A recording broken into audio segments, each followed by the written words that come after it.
ডিভিশনে তো বটে, ট্রায়াল কোর্টেও আসলে গুরুত্বপূর্ণ জায়গাগুলিতে কে আসছেন কে আসছেন না সেগুলি বিবেচনা করে কি মনে হচ্ছে, এই সরকার কি একটা স্বাধীন বিচার বিভাগ চান, নাকি এরকম একটা বিচার বিভাগ চান যে বিচার বিভাগ দিয়ে আসলে তাদের মতো করে সিদ্ধান্ত দেয়া যাবে?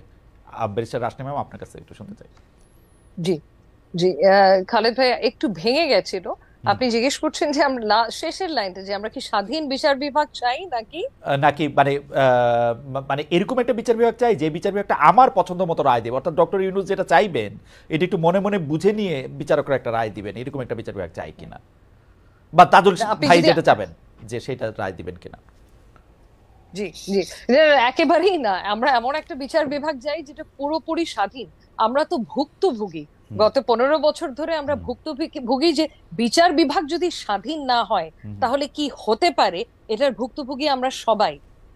এবং এটা আমরা চাক্ষুষ দেখেছি যে যদি সরকারের পছন্দ মতো রায় না হয়, যেরকম 16th অ্যামেন্ডমেন্টের রায়, হুম, যেটা 16th অ্যামেন্ডমেন্টে যখন হাইকোর্টের রায় হলো, হুম, যে বিচারপতি প্রিজাইডিং জাজ ছিল, ওনাকে অ্যাপেলেট ডিভিশনে কখনো এলিভেট করা হয়নি, হুম, উনি হাইকোর্টেই রিটায়ার করেছেন।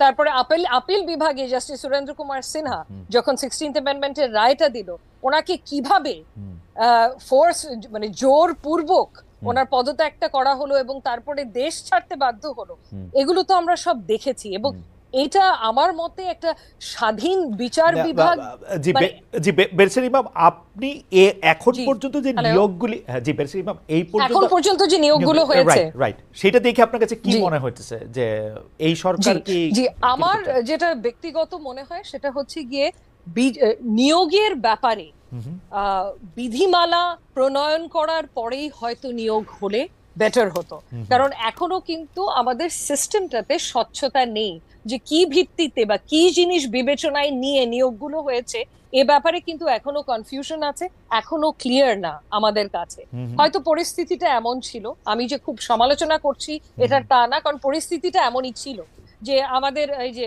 চলে গেছে, হুম, আমাদের কোর্টের প্রাঙ্গণ ঘেরাও করেছে, তখন বাধ্য হুম, হয়েছে ছুটিতে পাঠাতে 12 জন বিচারপতি। 12 জন বিচারপতি, তার মধ্যে হুম, অনেকেই সিনিয়র ছিল। হুম, সো বিচার বিভাগ বা ওই উচ্চ আদালত তো খালি হয়ে যেতে পারে না। হুম, সো তখন তড়িঘড়ি করে তো আমাদের অ্যাপয়েন্টমেন্ট দিতে হবে, নতুন হুম, বিচারপতি বসাতে হবে হুম, সেই কোর্টগুলোতে, কারণ মামলা তো কমছে না, হুম, মামলা তো বেড়েই যাচ্ছে।